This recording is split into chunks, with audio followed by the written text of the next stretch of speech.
All right, let's dive in. This time, we're tackling the work of Dan Winter. Oh, this is going to be good. Yeah, he's this researcher who's all about, like, blending physics and spirituality. I've heard a little about him, yeah. Yeah, and he's got some wild ideas about the universe, consciousness, all that jazz. Right. We've got a whole stack of his writings, interviews, even some folks who disagree with him. So Oh, cool. we're going to sort through it all, see what we can learn, see what makes sense. You ready to get your mind bent a little bit? Absolutely. Dan Winter's not afraid to push the boundaries, and that's what makes it so fascinating. Right. He just dives into all this stuff. Time travel, interstellar travel, Yeah. the nature of consciousness, Yeah. blending science with some pretty out there ideas. Yeah, it's a unique perspective for sure. So one of the core things he keeps coming back to is this idea of fractality. Oh, interesting. Yeah, he sees it as like the key to understanding, well, almost everything. Okay. Can you break down fractality for us? What is it, and why does Winter think it's so important? Sure. So think about a snowflake. Okay. That intricate design, it's mirrored in each tiny branch. Right. So it's a pattern that repeats itself at different scales. Right. That's fractality, a pattern repeating itself within a larger structure. And we see this everywhere, Coastlines. Coastlines, trees, even the branching of our own blood vessels. Wow. And Winter suggests this principle extends to the universe itself, with patterns echoing from subatomic particles all the way up to galaxies. So he's saying the universe is like a giant set of Russian dolls. Exactly. Each level reflecting the same patterns. That's a pretty wild concept. It is. And then he connects this idea of fractality to energy, right? Right. Through something he calls implosion. Yeah, implosion. Oh. So Winter believes that energy doesn't just flow outwards, Mm-hmm. it can also collapse inwards, creating structure and complexity. Okay. And he uses this concept to explain, well, lots of things, like how stars and black holes are formed, Wow. but also how consciousness itself might emerge. All right, so implosion is where things get really, really interesting for me. He's suggesting this inward collapse of energy is something connected to our consciousness. Yeah. How could something happening on a cosmic scale, like the formation of a star, relate to our own thoughts and feelings? Well, he believes that everything in the universe is vibrating at certain frequencies, Okay. including our thoughts, our emotions, even our DNA. Right. And implosion, for Winter, it's about those vibrations coming into harmony, creating resonance. Okay. So he's suggesting that the same principles governing energy flow in the cosmos, out there, Mm-hmm. might also be shaping the energy fields of our consciousness, right here. Okay, so we've got fractality, those patterns repeating at different scales. We've got implosion, this inward flow of energy creating resonance.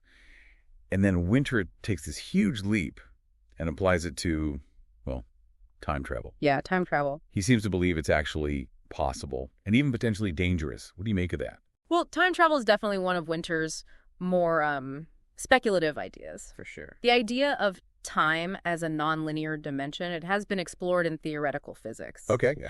But Winter takes it a step further. Okay. He believes that by understanding and manipulating these resonance patterns, we could potentially navigate through time. But he's also cautious about it. He talks about potential consequences, like soul fragmentation, where the energy fields of a person's consciousness could become fractured during time travel. Whoa, so he's saying messing with time could scramble your very being. Yeah, in a way. That's intense. I mean, mainstream science isn't exactly backing up the idea of time travel just yet, Right. but it's still intriguing to think about how Winter connects it to these fundamental patterns and energy flows. Absolutely. It's a way of looking at time that challenges our typical linear perspective. It does. All right, speaking of things that bend our perception of reality, let's talk about, wait for it, stargates. Stargates. Yeah. Winter describes them as, get this, naturally occurring portals in space-time. He even suggests that structures like the pyramids might be ancient Stargate technologies. The concept of stargates is definitely on the fringes, Oh, And it's important to say there's no concrete evidence to support their existence. Right. But the idea itself, it's based on the concept of warping space-time, Okay. which is something that has been explored in theoretical physics, especially with wormholes. Yeah, wormholes, those theoretical shortcuts through space-time, right? Yeah.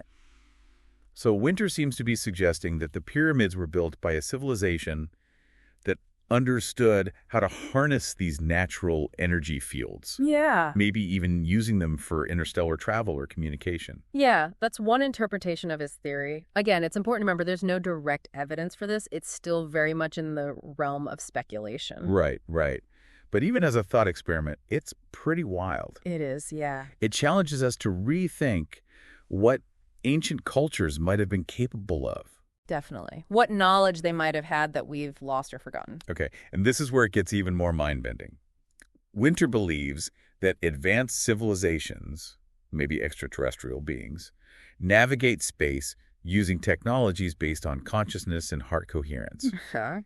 He's basically saying our internal state, our emotions, the rhythm of our hearts could influence our ability to connect with other dimensions or even travel through space. That's a big leap. Yeah. And to be clear, there's no scientific evidence to support the existence of such technologies or that our hearts are like interstellar GPS. Right, right. However, the idea that consciousness plays a role in shaping reality is a pretty intriguing concept. It is. Even if we approach it with, healthy skepticism. So maybe we're not piloting spaceships with our hearts just yet. Not yet, no. But there's something really fascinating about exploring the potential connection between our inner world and the vastness of the cosmos. Absolutely. Makes you wonder about the potential of human consciousness, what we might be capable of. Okay, let's shift gears a bit. Talk about something a little more down-to-earth, bioarchitecture. Okay.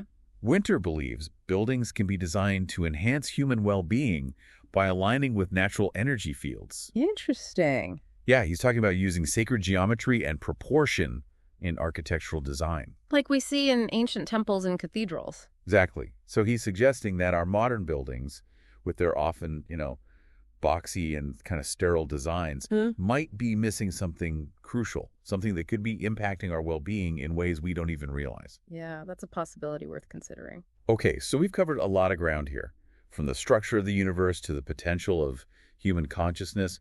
What's standing out to you from everything we've talked about so far? Well, what I find fascinating is how Winter weaves together these seemingly disparate concepts. Yeah. Physics, spirituality, consciousness, it's all connected for him. Yeah. He wants us to see the interconnectedness of everything, Right. from the tiniest particles to the vastness of the cosmos. It's like he's painting a picture of a universe where everything is vibrating, resonating, and ultimately connected. Yeah, on a fundamental level. And that's a pretty mind-bending concept. It is, and it raises all these questions about our place in this grand scheme of things. If everything's connected, what does that mean for our individual and collective potential? What possibilities might open up if we could tap into that interconnectedness more fully? Those are some big questions. And while we might not have all the answers, Dan Winter's work certainly gives us a lot to think about. Absolutely. It reminds us that the universe is full of mysteries and there's always more to learn and discover. So if we connect this back to the bigger picture, Winter's work really encourages us to think maybe we're not just passive observers in the universe, but active participants. Like, what if our individual and collective consciousness plays a role in shaping reality? That's a huge idea.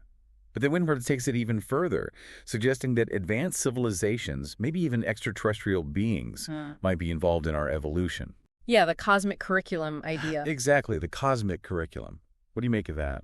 Well, it's definitely one of Winter's more controversial claims. Yeah. I mean, from a purely scientific standpoint, there's no hard evidence to back up the idea of extraterrestrials shaping human evolution. Right. But if we look at it philosophically, it does raise some interesting questions. Okay, like what? Like, what if there are civilizations out there that have evolved beyond our understanding of technology, of consciousness? It's humbling to think we might be like the kindergartners of the cosmos, Yeah. with so much more learning and evolving ahead of us. Yeah. But how would this cosmic curriculum even work? Right. Does Winter suggest these beings are directly interacting with us? Or is it more of a subtle guidance? Well, he doesn't really offer specifics about the mechanics of it, but he does talk about the importance of aligning ourselves with what he calls the fractal attractor of the universe. It's like we need to tune our individual and collective consciousness to resonate with the underlying patterns and principles of the cosmos. So it's not necessarily about aliens beaming down messages or manipulating our DNA or something. Right. But more about tapping into a universal wisdom, something that's already present within us and all around us. Exactly. And that idea resonates with a lot of spiritual traditions, you know? The idea of connecting to a higher power, a universal consciousness. Right, right. Okay, so let's say we want to tap into this cosmic curriculum, accelerate our evolution. What can we do practically? Okay. Does Winter give us any advice on that? Well, he emphasizes the importance of raising our consciousness, expanding our awareness, Okay.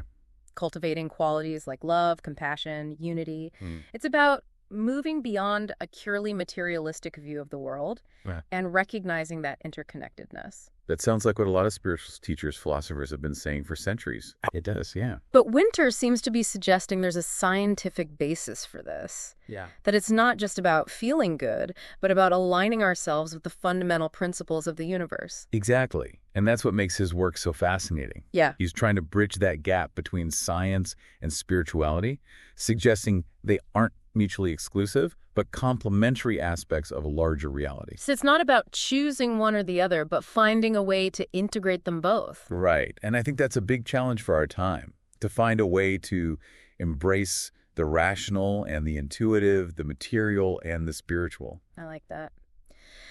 All right, we've been talking about these advanced civilizations guiding our evolution, but I want to circle back to something we touched on earlier, the idea that certain places on Earth might hold the special energetic significance. Okay.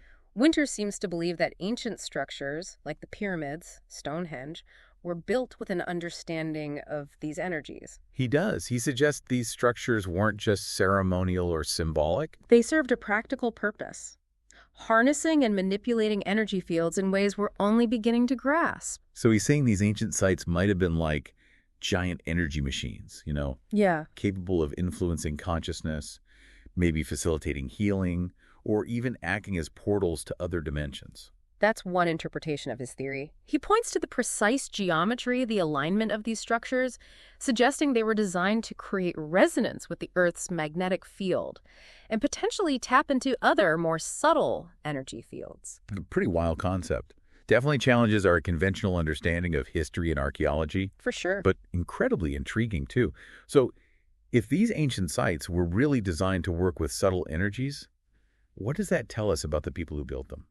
It suggests they had a deep understanding of the interconnectedness of everything, of these subtle energies that flow through the universe and within ourselves. It's almost like they had a different way of seeing the world. Right. More holistic, more interconnected than our modern scientific perspective. Yeah, that's a good point. Maybe there's something we can learn from these ancient cultures.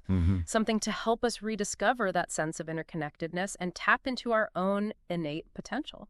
I like that. Winter also talks about the importance of bioarchitecture, designing our modern buildings with an awareness of these subtle energies.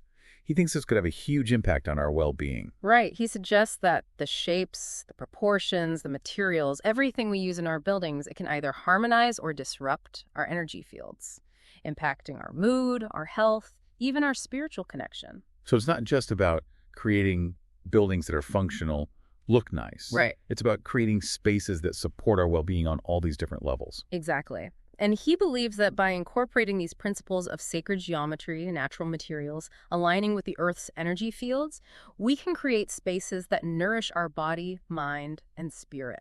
It's a fascinating approach to architecture, one that sees buildings not just as structures, but as living organisms that interact with the environment, with the people inside them. What are some of the specific ways Winter believes our surroundings can impact our well-being? Well, he talks about how certain shapes, proportions can create different energetic effects. Like, he believes that rectangular spaces can feel more rigid, constricting, Okay. while circular or curved spaces can feel more fluid, expansive. So it's not just about aesthetics. No. The geometry of a room could actually influence our mood or energy levels. That's what Winter suggests. He Mhm. points to the use of circular and vaulted spaces in sacred architecture, throughout history, suggesting these shapes create a sense of expansion, connection. He also talks a lot about natural light. Oh, yes. He thinks exposure to sunlight is essential for regulating our circadian rhythms, boosting our mood, even enhancing our spiritual connection. Absolutely. He criticizes many modern buildings for their lack of natural light, suggesting that artificial lighting, those windowless spaces, they can disrupt our natural rhythms, contribute to feeling fatigued, depressed even. It makes you think about how many of us spend our days in offices, Yeah. fluorescent lights, staring at computer screens. Maybe Winter's onto something about needing more natural light in our lives. It's worth considering. And he doesn't just talk about light. He also emphasizes bringing nature into our built environments. Okay. Plants, trees, water features. He believes being surrounded by nature has this calming, restorative effect, reducing stress and enhancing our overall well-being. Yeah, we all know how good it feels to spend time in nature. Exactly. And there's more and more evidence that exposure to nature is beneficial for our mental and physical health. So it's not just about aesthetics, it's about recognizing we're a part of nature. Right. And incorporating natural elements into our surroundings can help us feel more grounded, connected, whole. Exactly. And then Winter takes this even further, suggesting our buildings can actually be designed to interact with, amplify the Earth's subtle energy fields. That's what he calls bioarchitecture. Okay, this is where it gets really interesting. Yeah. Can you explain a bit more about what he means by bioarchitecture, how it could work? So he talks about geomancy, the study of the Earth's energy fields and how they can influence human well-being. Okay. He believes certain places on Earth have particularly strong or beneficial energy, and that our buildings can be designed to tap into this. So aligning our structures with the natural energy flow of the Earth. Right. He suggests this can be done through different techniques. Orienting buildings in certain directions, using specific materials, incorporating features that enhance energy flow. Okay, like what kinds of features? Spiral patterns, water features, even crystals. Interesting. It kind of ties into ancient traditions like Feng Shui. Exactly. Feng Shui is all about harmonizing spaces with the flow of energy, right? Using things like placement of furniture, colors, elements to create balance, enhance well-being. Winter's approach to bioarchitecture has some similarities, though he tries to ground it in more scientific principles. He believes that by aligning our buildings with these subtle earth energies, we can tap into a source of vitality, harmony that supports our health and well-being. So he's suggesting that our homes, our workplaces, could be more than just shelters. They could be sources of energy, nourishment, places that help us thrive. That's the idea. And while the scientific evidence for bioarchitecture is still emerging, there's growing interest in the field.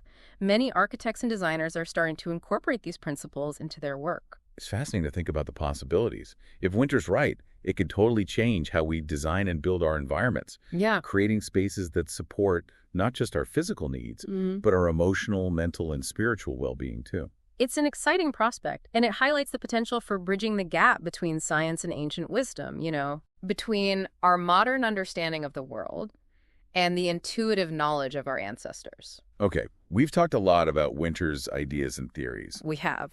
but it's important to acknowledge that not everyone agrees with him. Right. Some critics find his work to be overly speculative, lacking scientific rigor, even bordering on pseudoscience. What do you think about these critiques? Well, it's true that Winter's work often falls outside the mainstream of scientific thought. Okay. He draws heavily on his own interpretations of physics and incorporates concepts from esoteric traditions that aren't typically considered scientific. But I think it's important to remember that science is an ongoing process of discovery. Right. What might seem far-fetched today could become accepted knowledge tomorrow.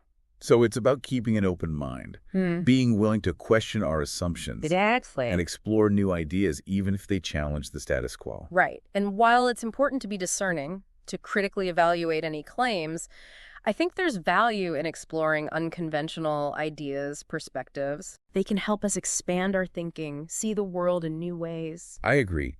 Even if we don't fully buy into all of Winter's theories, I think his work can be a really valuable catalyst for asking deeper questions about the nature of reality, the potential of human consciousness, our relationship with the universe. Absolutely. He's encouraging us to think outside the box, explore that interconnectedness of everything, consider the possibility that there's so much more to the universe than we currently understand. Well, I think we've covered a lot of ground today, exploring Dan Winter's ideas about fractality, implosion, time travel, stargates, extraterrestrial beings, bioarchitecture, the power of consciousness. It's a lot to take in. It is, and we've just scratched the surface of Winter's work. Right. There's so much more to explore, contemplate. Before we wrap up this deep dive, I'm curious to hear your thoughts on what you see as the most important takeaways from Winter's work. Okay. What do you hope our listeners will walk away with? I think the most important takeaway is to remember that we're not passive observers in the universe. We're active creators, shaping reality with every thought, every emotion, every action. Winter encourages us to take responsibility for our own consciousness, to cultivate awareness, to align ourselves with those principles of harmony and balance that he believes govern the cosmos. That's a powerful message, and one that carries a lot of responsibility. But it's also incredibly empowering, isn't it? It is. It suggests we have the power to choose how we want to experience the world, how we want to interact with each other, what kind of future we want to create. So it's not about being overwhelmed by the complexity of the universe, but about embracing our own agency, recognizing that we have a role to play in this grand scheme of things. Exactly. And it's about recognizing that we are all connected, that our actions have a ripple effect, that by working together, we can create a world that is more harmonious, more beautiful, more fulfilling for everyone. That's a beautiful vision, but one that I think is definitely worth striving for. I agree. And as we continue to explore the mysteries of the universe, the depths of our own consciousness, who knows what wonders we might uncover? The journey of discovery is just beginning. Well said. While we're on the topic of exploration and discovery, Winter also encourages us to pay attention to our intuition, Yes. to those subtle nudges and synchronicities that might be guiding us along the way. He sees intuition as a valuable tool, for navigating life's complexities and tapping into a deeper wisdom that goes beyond our rational minds. He suggests that by cultivating our intuition, we become more attuned to the subtle energies, the patterns that are shaping our reality. So it's not just about analyzing and dissecting the world with our intellect. Right. It's also about listening to that inner voice, that gut feeling that might be trying to tell us something. Exactly. And he believes that our intuition can often guide us towards choices, actions that are aligned with our highest good, even if they don't always make logical sense. It's like there's a part of us that's connected to a larger intelligence, a wisdom that goes beyond our individual understanding. That's a beautiful way to put it. And Winter encourages us to trust that inner guidance, to let it inform our decisions, guide us on our journey. So as we wrap up this deep dive into Dan Winter's universe, I think it's safe to say he's given us a lot to think about. He's challenged our assumptions about the nature of reality, the potential of human consciousness, our place in the grand scheme of things. He has. And while some of his ideas might seem far-fetched, even controversial, I think they offer a valuable perspective and encourage us to approach the mysteries of the universe with a sense of wonder and curiosity. Absolutely. It's not about blindly accepting everything he says, but using his work as a springboard for our own exploration and discovery. Exactly. And as we embark on that journey of exploration, let's remember to approach it with an open mind, a willingness to be surprised, and a deep reverence for the interconnectedness of all things. Well said. It's been a truly mind-expanding journey, and I want to thank you for sharing your insights and expertise with us today. It's been my pleasure, and I want to thank you, our listeners, for joining us on this deep dive into the fascinating world of Dan Winter. We hope you've enjoyed this episode of The Deep Dive. We'll be back next week with another fascinating topic, another opportunity to expand our awareness, explore the mysteries of the universe. Until then, keep asking questions, keep exploring, and keep the wonder alive. Okay, we've been talking about some pretty out-there ideas with Dan Winter. Fractality, implosion, time travel, stargates, the whole shebang. Yeah, it's a lot. But amidst all those cosmic theories, there's this theme that keeps popping up that feels really relevant to our lives, day to day. Okay. Winter seems convinced that our surroundings, the places we live and work, can really impact our well-being. Right, he's talking about bioarchitecture. Exactly, bioarchitecture. Yeah. And it's not just about decorating or feng shui, right? Right. It's deeper than that. He's trying to connect ancient wisdom with scientific principles. So can you break it down for us? What are the key elements of bioarchitecture? What should we be paying attention to? Well, one of the core principles is this idea of sacred geometry. Okay. He talks a lot about the golden ratio, the Fibonacci sequence, those mathematical proportions you find all over in nature. Right. Like the spiral of a seashell, the petals on a flower, the branching of a tree. He believes these proportions create a sense of harmony and balance, something that can be applied to architecture as well. So he's saying that our modern buildings, with all the straight lines and boxy shapes, might be missing something that ancient cultures understood, you know? Exactly. He points to examples like the pyramids of Egypt, Stonehenge, Gothic cathedrals. Oh, yeah. All of them incorporate those principles of sacred geometry. And he believes these structures weren't just aesthetically pleasing, they were actually designed to create a specific energetic effect Interesting. to resonate with both the earth and the human body. I've always felt a certain energy when I visited like ancient temples or cathedrals. Yeah. There's definitely something there. But how does Winter explain this energetic effect? What's the science behind it? He draws a lot on physics, especially the idea of resonance. Okay. Everything vibrates at a certain frequency, right? Including our own bodies and the spaces we're in. When those frequencies align, they create resonance, a kind of energetic amplification. Winter believes that sacred geometry and proportion, they can help create spaces that resonate harmoniously with our own energy fields. That's a really fascinating concept. So architecture can be more than just functional.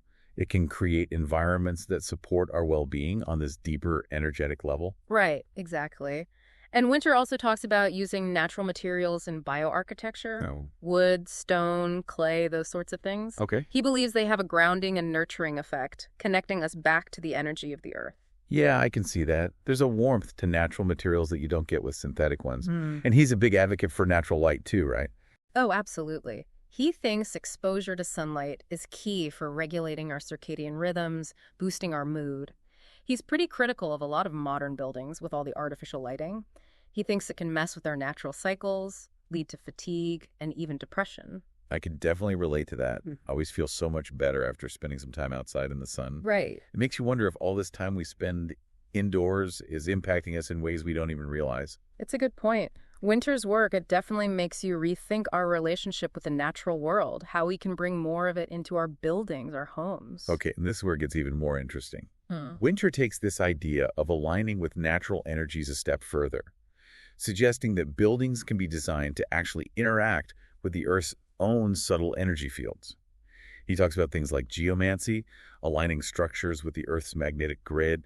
It almost sounds like science fiction, doesn't it? It does a bit, and it's definitely one of the more speculative aspects of bioarchitecture. I mean, there's no real scientific consensus on whether these subtle Earth energies even exist or what they are. Right. But lots of cultures throughout history have recognized their importance and incorporated them into their building practices, like Feng Shui, for example. Yeah, Feng Shui is about harmonizing spaces with the flow of energy, right? Yeah. Placing furniture, using colors and elements in certain ways to create balance and well-being. Exactly. And Winter's approach to bioarchitecture has some similarities with that, though he tries to root it more in scientific principles. He believes that by aligning our buildings with these earth energies, we can tap into this source of vitality and harmony that can really support our health. So he's suggesting that our homes, our workplaces, could be more than just shelters. They could be like sources of energy, places that nourish us, help us thrive. Yeah, that's the idea. And while the scientific evidence for bioarchitecture is still kind of in its early stages, there's definitely growing interest in it. Lots of architects and designers are starting to use these principles in their work. It's really interesting to think about the possibilities. If he's right, it could totally revolutionize the way we design and build our environments. Right. Creating spaces that support not just our physical needs, but our emotional, mental, and spiritual well-being, too. Absolutely. It's a really exciting prospect, and it highlights the potential for bringing together science and ancient wisdom, Yeah. our modern understanding of the world, and the intuitive knowledge that our ancestors had. Well, I think it's safe to say that Dan Winter has given us a lot to think about today. From the structure of the universe to the energy of our homes, he's definitely encouraged us to see the world in new ways. What do you think is the most important takeaway from all of this, from our deep dive into his work? For me, it's the emphasis on interconnectedness. Winter sees everything as connected, you know? The universe is this vast web where every part influences every other part, and we're not separate from that web, we're a part of it. That's a really powerful idea, and it has so many implications for our personal relationships, our relationship with the planet, everything, really. It does, and it means that our actions have a ripple effect. Everything we do, think, and feel, it impacts the world around us. So it's not just about personal growth, it's about contributing to the evolution of consciousness as a whole. Exactly. Winter believes that as we become more aware, as we cultivate those qualities of love, compassion, and interconnectedness, we contribute to something bigger than ourselves. That's a message that feels so important right now, especially with all the challenges we're facing globally. It's a reminder that we each have a part to play in building a better future, you know? Absolutely, a future that's more just, more sustainable, more in line with those principles of harmony and balance that Winter talks about. That's a beautiful vision, and I think it's worth fighting for. I agree. And as we try to make sense of life and all its complexities, it's important to remember we're not alone. We're part of this huge web of life, supported by forces that we can see and those that we can't. That's a really comforting thought, and it leaves me feeling hopeful, despite all the challenges. Me too. And I think that's the real gift of Dan Winter's work, you know? He pushes us to expand our awareness, to embrace the mystery and wonder of the universe, to remember that we are all a part of something much greater than ourselves. Well said. It's been an amazing journey exploring Dan Winter's world. We've covered so much, and I know I'll be thinking about these ideas for a long time. Me too. And to our listeners, I encourage you to do the same. Yeah. Take what resonates with you, leave what doesn't, and keep exploring these ideas with an open mind and a curious heart. That's great advice. Thank you so much for joining us on this deep dive. It's been a pleasure having you. It's been my pleasure. And to everyone listening, thank you for being here. We'll be back next time with another fascinating topic, another chance to expand our awareness and explore the mysteries of the universe. Until then, keep exploring, keep asking questions, and keep that sense of wonder alive.